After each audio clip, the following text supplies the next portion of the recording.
Kumusta mga idol? Bago natin simulan ang bagong love story ni Hanamichi Sakuragi, ay nais ko munang i-acknowledge ang writer ng kwentong ito. Walang iba kundi si Komi Degawa.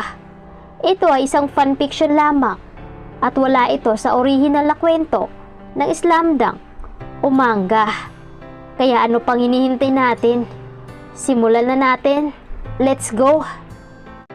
Samantalang, lumabas na nga sa kwarto itong si Manang at naiwan naman si Kyuta na may malalim na iniisip. Magiging anak, si Zeg lang ang gusto kong makasama habang buhay at sa kanya ko lang gustong magkaanak. Pre, nararamdaman ko na naman ang sakit sa puso ko. Si Zeg, iniwan niya na ako.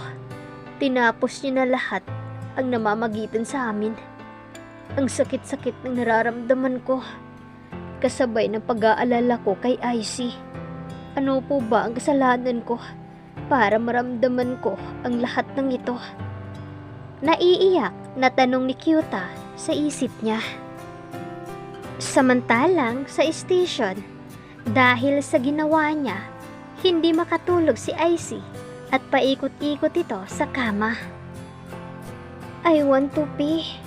Pero, paano ako pupunta sa comfort room? Nahihiya ako kay Hanamichi.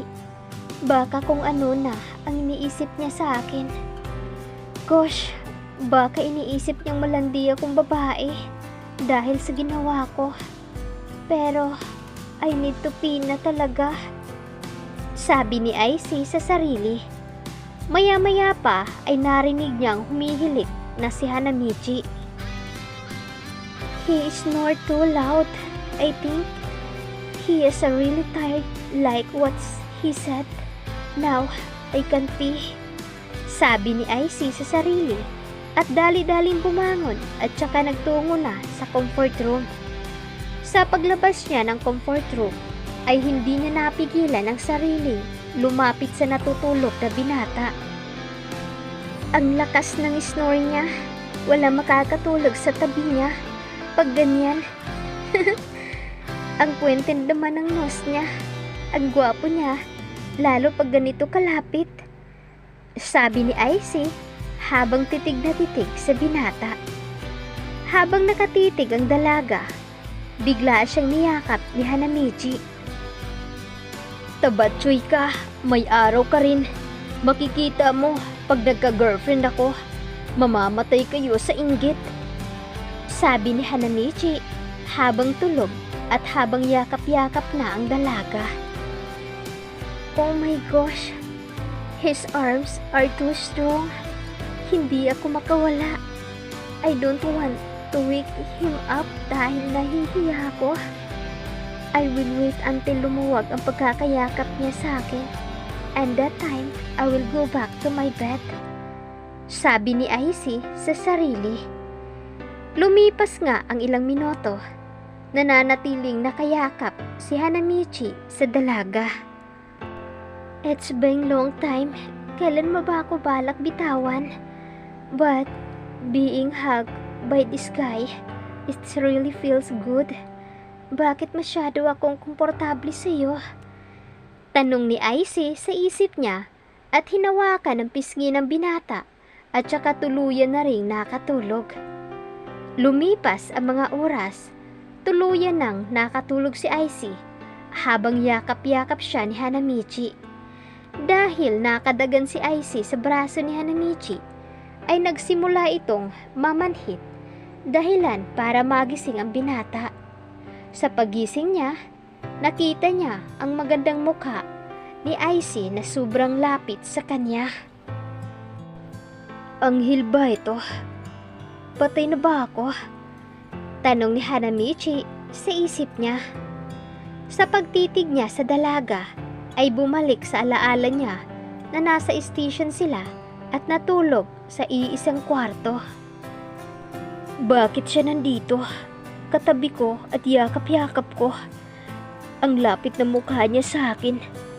Ang ganda-ganda niya talaga. Pwede ko kaya siyang halikan?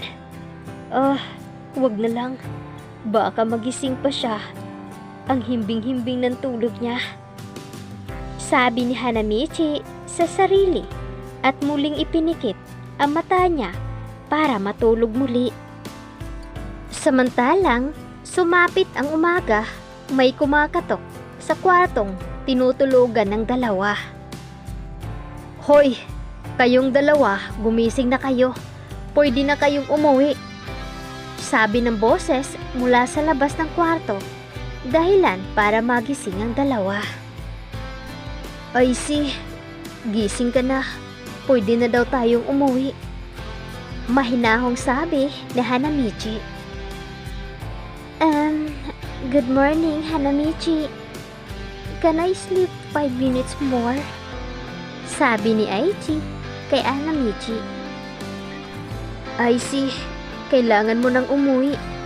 Tiyak, nag-aalala na sa'yo ang Matsing. Bangon ka na, ububuhatin pa kita.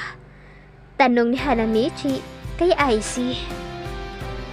Oo na, ito na, babangon na. Sabi ni Aichi mula sa pagkakahiga sa katawan ng binata. At dito naman ngumiti si Hanamichi. Masarap ba ang tulog mo? Tanong ni Hanamichi kay Aichi. At biglang namula ang mukha ni Aichi at bumilis ang tibok ng puso. Pero minabuti nitong harapin at sagutin ang tanong ng binata. To tell you, I sleep really well. Thank you. Sabi ni Aichi kay Hanamichi. Sige, magbanyo lang ako.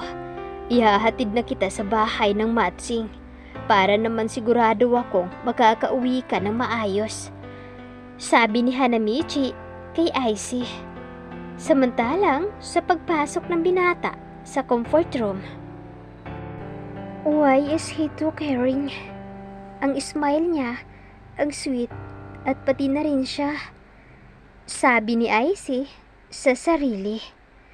Matapos magbanyo ni Hanamichi, ay nag-ayos na din ng sarili si Aichi. Lumabas sila ng kwarto at nagtungo sa table ng traffic enforcer. Good morning, sir. Wala bang breakfast? Tanong ni Hanamichi sa enforcer. Gunggong, anong akala mo dito, hotel? May free breakfast? Makakauwi na kayo. Papalampasin namin ang violation nyo ngayon. Pero, pag inulit, disciplinary action na kayo. Maliwanag ba? Tanong ng enforcer kay Hanamichi at Aichi. Yes, sir. We understand.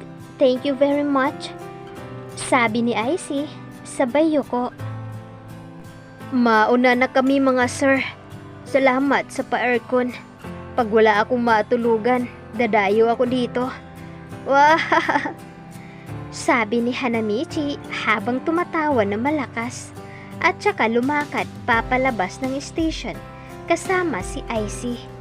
Hindi niya namalayang hinawakan niya sa kamay ang dalaga sa paglabas nila.